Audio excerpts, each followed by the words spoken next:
into our show that is called Real Shame. It's a show where we watch movies from our movie list of shame or movie blind spot, basically movies that we have yet to see, but we're fixing that. I'm Adam. I'm Andy. And earlier in the week, we were talking about a John Patrick Shanley movie that came out in the late 80s, yeah. called Moonstruck. And Andy paired that with another movie written by him, and that movie's called The January Man, just in time for January. Kevin Kline, and it came out in January, so that's good. Kevin Kline plays an eccentric former police officer who is coerced into rejoining the police force by his brother, who also happens to be the police commissioner, in order to catch a serial killer in The January Man. Everything that can be done is being done. My daughter was with her last night. It was my daughter, my child. It could have been her. This is not politics anymore. Everything's politics. The hell it is. I can't even sleep. Bullshit. When you point your finger at some guy and you say, this is the guy that can do the job, ain't the flashbulbs going? Don't you read in the papers the next day? Get me your brother. And get him now. And get him before you go to the ballet, Frank. So The January Man was directed by Pat O'Connor, and Pat O'Connor has directed movies like... So Pat O'Connor is Irish, and he has directed some kind of Irish-centric movies like Circle of Friends, Dancing at Lughnasadh, and some non-Irish-centric movies, Inventing the Abbott, Sweet November, I'm sure some other stuff, but that's all I wrote down. He met his wife on this movie. Oh. She's in it. And I'll get to her in a second. But so this movie was produced by Norma Jewison, who was the director of Moonstruck. And as Adam mentioned, I paired it with Moonstruck because it is written by Mr. John Patrick Shanley. So it stars Kevin Kline, who I feel like we've seen a lot of lately. We saw him in The Big Chill. I was going to ask, and like, in Ice Storm. did he see Tom Bereger's mustache in The Big Chill and was like, He decided to. it's like, boob, I want that. He might have. But, He might because have. next week we're watching a bunch of people with mustaches too. Yeah. So Kevin Kline plays Nick Starkey, who is the eccentric police officer that I mentioned in the synopsis. His brother is played by Harvey Keitel. He plays Frank Starkey. Susan Sarandon plays Harvey Keitel's wife and Kevin Kline's former girlfriend. Yeah. He was once involved with his brother's wife. She plays Christine Starkey. Danny Aiello, who we just saw in Moonstruck, is in this movie, plays Vincent Alcoa, and I think he made a bet with Rod Steiger, who plays Eamon Flynn, to see who could shout more in this movie. Because both of them shout a heck of a lot in this movie. I mentioned that Pat O'Connor met his wife while he was making this movie. His wife is Mary Elizabeth Mastrantonio, and they are still married, at least as of 2022, now that we're in. She plays Bernadette Flynn. She is the mayor's daughter, Rod Steiger's daughter in the movie. She would be in, well, let's see, she would act with Kevin Kline in Consenting Adults a few years after this, which that's like a big guilty pleasure of mine. Probably objectively a bad movie, but I think it's a lot of fun. And then rounding out the cast is a guy that also would appear with Mary Elizabeth Mastrantonio in Robin Hood, Prince of Thieves, as the sheriff of Nottingham. Yes. It's Alan Rickman, fresh off of playing Hans Gruber in Die Hard. He plays Robin Hood. Yes, he plays Ed in this movie. He's kind of like Kevin Kline's assistant. He's an artist and somewhat of a computer expert in this movie. Interesting combination. Yeah, it's well, this movie is an interesting combination, I'll say. Before I get too deep into it, we get to go with you. So this is a movie that I saw back in the day. I saw this on VHS. I remember seeing the Siskel and Ebert review of this when the episode aired. They are not favorable on it, but I was curious to see it just because they were so unfavorable on it. I sort of, my curiosity got the better of me. This movie sucks. You're like, I gotta see that movie. I kind of was like that. It was weird. But I watched it on VHS, but I didn't remember anything about it. And I have not seen it since then. But I mean, I remember it having a bad reputation, but I was just kind of curious to pair it with Moonstruck also to see what you thought of it. So what did you know about The January Man, if anything, going into it? I mean, it's not like a super well-known movie, so I can imagine. I knew nothing about it. Yeah. Did see that the writer was the same, so I'm like, that makes sense. That's the common thread. That's the common thread. So for this movie, I didn't like this movie. But I was worried that it was more like a Moonstruck situation where I just missed the point. You didn't get it, yeah. Yeah, I didn't get it. Something. But I'm glad that I'm not alone on this one. You're not at all. The whole movie just felt like off. It it just like I think bizarre. It just had a bunch of like different ideas that never really coalesced, and it just feels like the movie was at odds with itself the whole bunch of the time. And I really don't know what he's going for. I feel like he was trying to go for another comedy because everyone's just like so bizarre, but it's just, I don't know, it never coalesced for me. I think the only redeeming thing for me for this movie was I like the whole serial killer's like, I don't know if it's like motive, but maybe it's like modus operandi, right? Like how he his MO, how he like figures out what he wants to do and how they figured that out. Like I think that's an interesting idea that I would like to see maybe explored in a better movie. But I like the idea that he's like, you know, basically using like a spoiler for this movie, but we spoil movies like this on these reviews, that he's using like basically the building as like sheet music and, you know, and all that kind of stuff. So I thought that was interesting. And, you know, I guess in a city of like millions of people, you can probably do that. Maybe not. He kills women on dates that are prime numbers. Yeah, and maybe, and again, that's probably like too many things kind of thrown at the wall. Maybe it should have been either or. Yeah, right. You know what I mean? Instead of like both. But I feel like that this movie maybe is like a kitchen sink of a movie where it's just like, hey, that's a crazy idea. Let's add it and see what happens. Yeah. See if it boils over. So that's kind of where I am. I felt, I mean, there wasn't a whole lot redeeming for this movie, and it just felt weird and bizarre to me. So I wasn't the biggest fan of it. Yeah, I'm right there with you. And you said two things when you were talking that stuck out to me. One is you said the whole movie felt off, and I completely agree. The movie's all over the place. Yeah. I mean, all over the place. Like, you feel like these people are in different movies, right? And the other thing that you said, you just said it, and I completely lost it. You said it's like a kitchen sink type movie. And I agree with that as well. I think this movie's terrible. So yeah, you're definitely not alone in that. And critically it's considered fairly terrible. I'm sorry, John Patrick Shanley, but yes. I watched it, and then I watched on YouTube. I watched the old Siskel and Ebert review from back in the day because I think it's funny, you know, just to hear them talk about it. And then I read Roger Ebert's print review of this, and one thing I believe Roger Ebert says this in his print review, and I tend to agree with it. I mean, neither he nor I know for a fact whether this happened, but I think he says something to the effect of John Patrick Shanley won an Oscar and was like the golden boy after Moonstruck, so he just dusted off one of his very first scripts, and this was probably it, right? He's like, well, I could do no wrong now, so let me take this thing that I wrote that's sitting in a drawer and figure it out. But I think I can kind of see what he was going for. I mean, I get, you know, they kind of wanted to make a wacky, offbeat kind of comedy with a weird police officer guy, a weird eccentric police officer guy. And I mean, I think that can work, but it certainly doesn't work in this movie. You've got Shane Black to write this. It would have been I think you're right. And or like a Midnight saying, Run. You know, is this a movie that needs a remake or something? You kind of jokingly say that, but I say this movie's so terrible. Maybe take a stab at remaking it, and maybe with somebody like Shane Black. I mean, it might could work, but this movie as constructed does not work. And I don't know. I mean, again, I'm not a director, and I'm not going to claim that I know any better than any of these other people because I absolutely don't. But I don't know if Pat O'Connor just didn't know how to rein in people's performance, because he certainly didn't rein in Rod Steiger.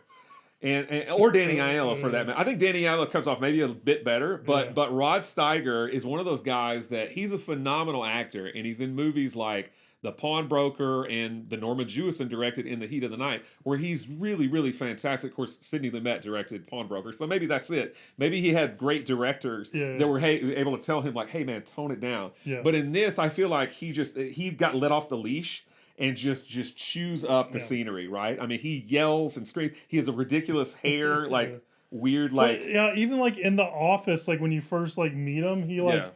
screams like it's like what like it was like Nick Cage and The Oven and Moonstruck. It's funny, but it's bad. Like it's not funny because it's right. It's on purpose. It's funny just because you're like, oh my god, this guy's at a 15 or 1500 maybe. I don't know, but yeah, I wrote down the zero restraint with some of the acting. I don't know if John Patrick Shanley has a brother or ever had problems with his brother stealing his girl, but this just like Moonstruck has two brothers that kind of have dealings with the same woman. Yeah, they have they mixed burn- relationship history or something like that. Yeah, they I burn got around with that. the same woman. Yeah, I was wondering the exact same thing where I'm like, he has some Yeah. he has some things he's working through. Yeah, maybe. And again, we're obviously we're just Maybe making his this name up. is like we have no idea. Paul Luke Shanley or something like that. There's like, sorry. Maybe something like that. I don't know.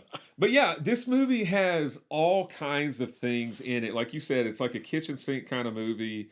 And it just they just don't, it just doesn't work. I mean, you've got performances that are all, so for Rod Steiger, you've got him at a 15 or a 20 or whatever yelling and screaming.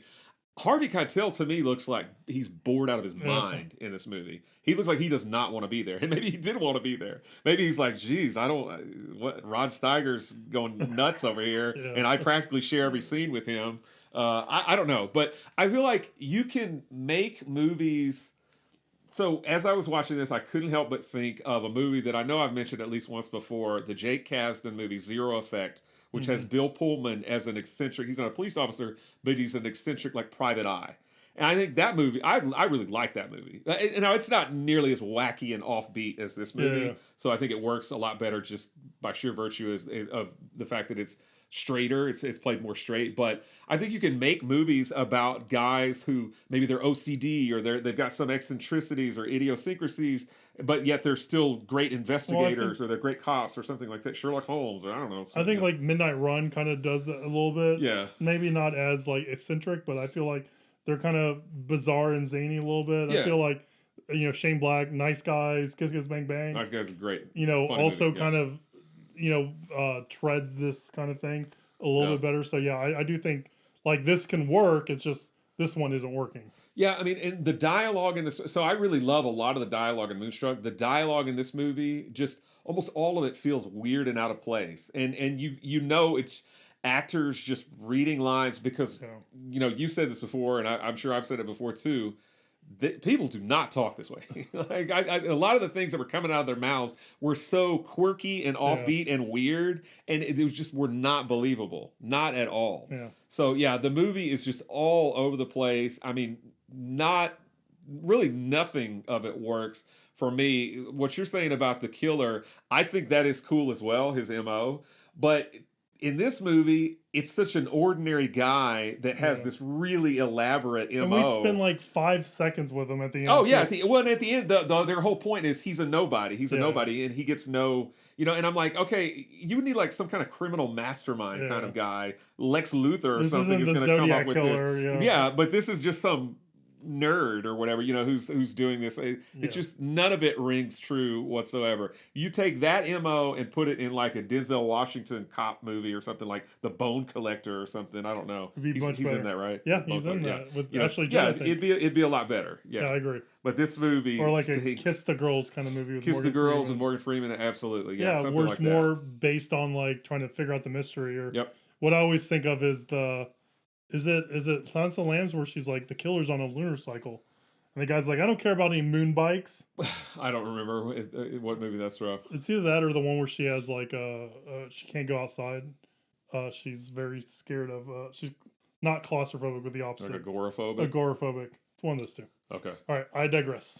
All right, so it was a bit of hyperbole. I said in the last episode that it all came crashing down for John Patrick Shanley. He's doing just fine and has done just fine. But I said that because it's just kind of funny that he wins an Oscar for Moonstruck, and then 2 years later, he's at least involved. He didn't direct this movie, but he didn't direct Moonstruck either, but he wrote this film that was so critically lambasted. And I like this pairing because I like to point out, I'm not here because I enjoy pointing out people's failures. Yeah. Lord knows I don't want my failures pointed out. But I always think it's kind of funny when things like this happen. Like I like to bring up Brian Helgeland, that wrote the screenplay for LA Confidential, which I think is a wonderful movie, wrote the screenplay for The Postman the same year, the Kevin Costner movie. So, for all these highs you have, there's equal lows. And I just think it's interesting more than anything else. I don't point it out for any kind of schadenfreude or anything like that. I just point it out because I think it's interesting. Everybody has their missteps. That's right. And I think this qualifies as a huge misstep for John Patrick Shanley. But he has gone on to be, again, write plenty of plays, including the play Doubt, which he won a Pulitzer for. So take that. And then, of course, he directed the film version of Doubt. He wrote screenplays for movies like Alive, which is about the Uruguay soccer team that crashes in the mountains.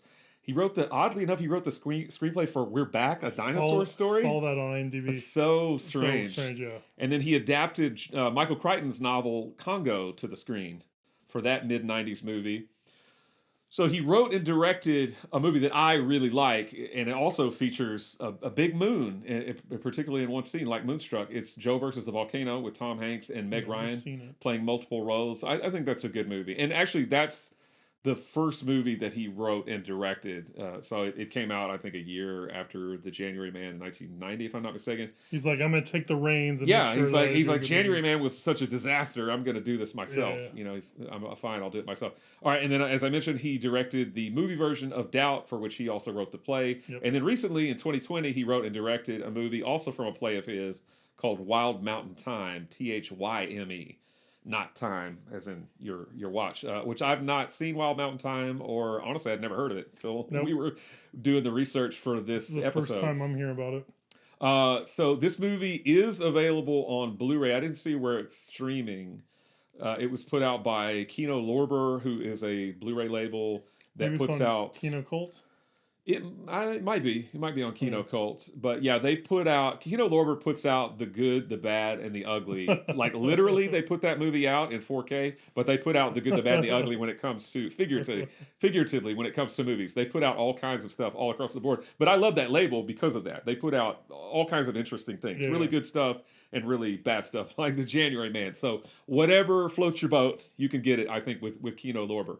It's 25% fresh on Rotten Tomatoes, 28% audience, 2 thumbs down, as I mentioned.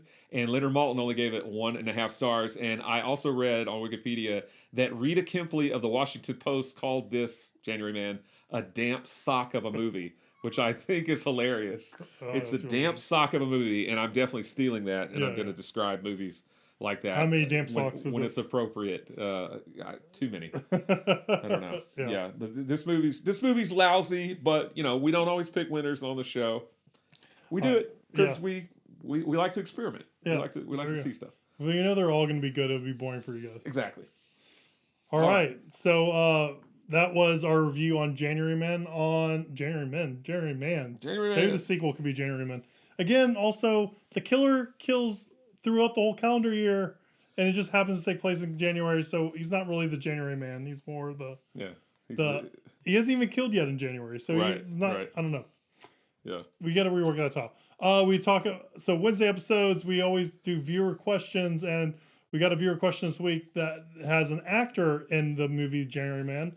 So we're going to talk about maybe our favorite Harvey Keitel movies. Yeah, even though he looks bored as hell in The January Man, he's done some movies where he doesn't look bored as hell. That's right. So we'll go through. I don't know if I've seen a whole lot of his movies. I'm sure as I go down the list, more and more are going to look familiar to me. The stuff that really jumps out to me is the stuff he did with Quentin Tarantino. Mm-hmm. Because Quentin Tarantino is just a good director, and he makes movies that are of his own, so you kind of pay attention to those. The other one I heard is Bad Lieutenant. I've heard really good things about, and I haven't seen any of the Bad Lieutenant movies. Those are directed by... Abel Ferrara did the first one. Okay. I don't know about the Port of New Orleans. I thought Port of New Orleans was done by... okay. I don't know. I don't remember who directed Port of New Orleans, but it has Nicolas Cage in it. I don't think it has Harvey Keitel, but yes, he is in Bad Lieutenant. Yeah, it's done by Werner Herzog. That's whose name I was trying to remember. Okay, yeah. Port of New Orleans. Interesting that they're done by 2 different people. So do you have any things you want to say about Harvey Keitel's?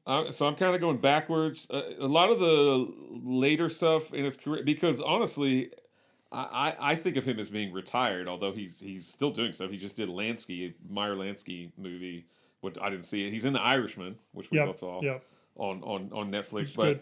Kind of going through here, a lot of the stuff I just haven't seen until you get back to National Treasure. Classic. Yeah. Until you get back to kind of the 90s, as you mentioned, he is in Pulp Fiction. He's in Reservoir Dogs. Yep. Apparently, he does a voice in Inglourious Bastards, but I don't know that he's on screen. I don't even remember that. He was in Moonrise Kingdom in 2012.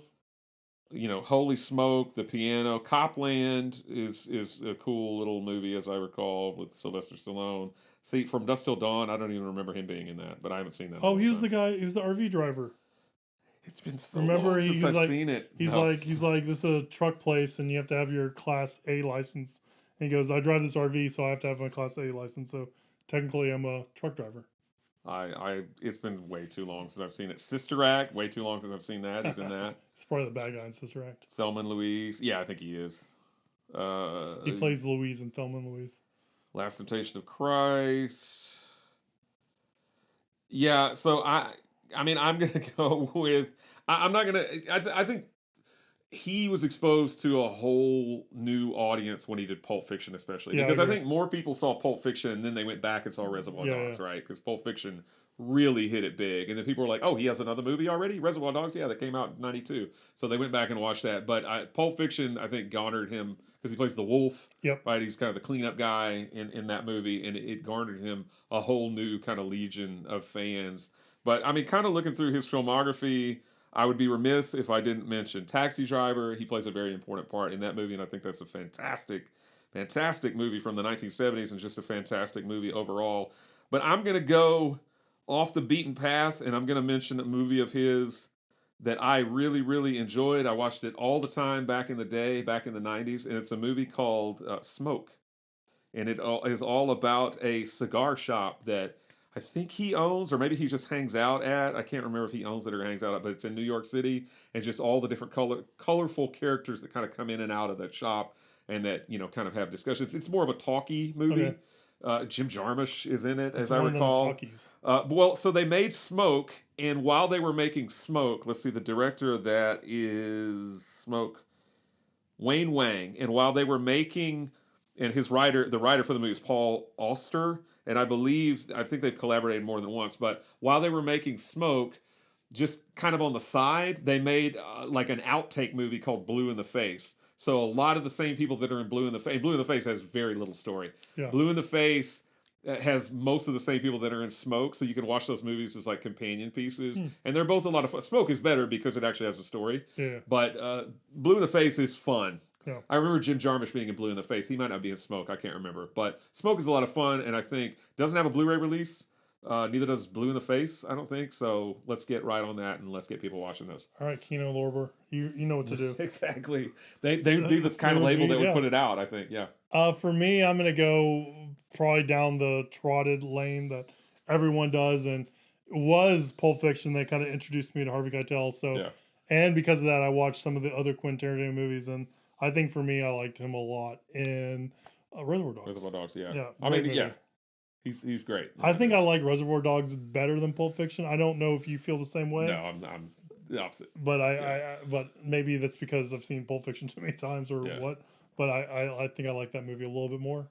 So that's where I fall on it. Yeah, they're both good movies. I still like them both to this day. But yeah, Pulp Fiction, I think, will always have a special place in my heart. I saw that repeatedly. And I've probably seen it one too many times, but I saw that repeatedly when it first came out and in the 90s. And I really, really just love that movie. And I love him as the wolf in Pulp Fiction. But yeah, Reservoir Dogs is a great movie too. Can't go wrong with either of them. Nope. All right, well, that was our favorite Harvey Keitel movies. Let us know what your favorite Harvey Keitel movie is. It can't be Heat because he's not in Heat. Yeah. But maybe he's in Smoke. Well, he is in Smoke. You just said it, but maybe Smoke is your favorite movie. The Piano is a critically acclaimed one with Taxi Driver. Quentin Tarantino movies. Just let Saturn 3. Anyone? There you go. So just leave a comment down below. I think he's acted in voice acted in some animated movies. Maybe one of those is your favorite. Let us know. Leave a comment down below and all that kind of stuff. And that was our whole episode. So let us know what you think about January Man. Let us know what your favorite Harvey Keitel movie is. Please like, subscribe, share, do all that social media stuff. It really does help spread the news, help spread the word of the show. And we really do appreciate that. It does actually help a lot. So if you have the time, please do that. We're on Instagram at Real Shame. You know our email address, realshame@gmail.com. And stay tuned next week as we watch some movies from Andy's List of Shame. And we'll see you soon, guys. Bye.